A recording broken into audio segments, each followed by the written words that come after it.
This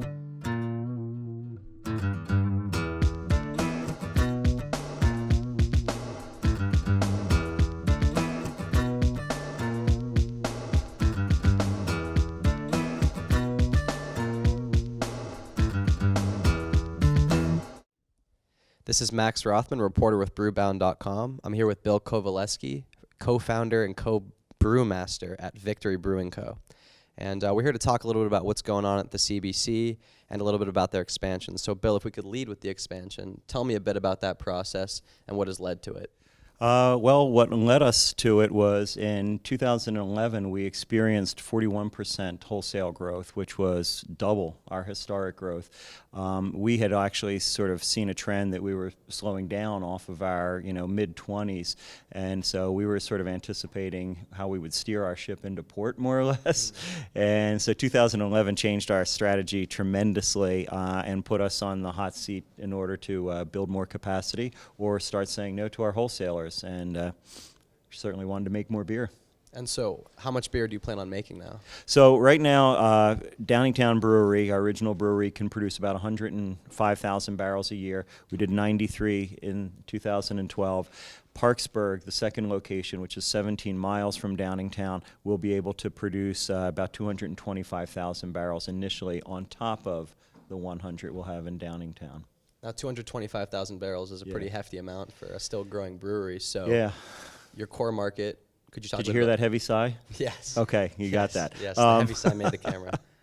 So, could you talk a bit about more than just your core market, but where else you're able to meet that kind of demand that comes with so many barrels? Sure. I mean, we still are very bullish on our core market. We're a day strike within 25% of the population of the United States, and we're not necessarily picked all the apples off the lower branches with our existing wholesalers, but there are other states that have been clamoring for our beer. So we see ourselves rolling out into probably 3 or 4 states initially. There's more on the export scene that we haven't been able to touch at all. So we definitely, from all of the observations we've had, we feel that American craft beer has a great future abroad as well.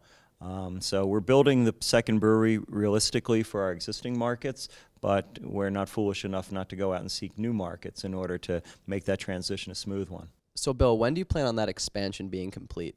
We're actually receiving our brew house April 8th through the 11th, and that will lead to test brews in July, and we should be kicking beer out in the end of August.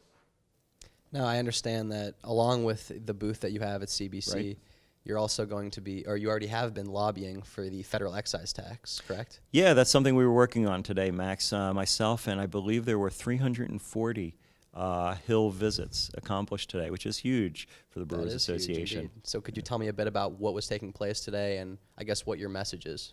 Well, Congress is out of session or on a recess, so we were only able to talk to administrative staff, but a lot of these folks really do get things done, had some great conversations. I think that we're in the hearts and minds, American craft beer is in the hearts and minds of pretty much everyone here in the Capitol. What they can afford to do from a tax standpoint is difficult at this moment.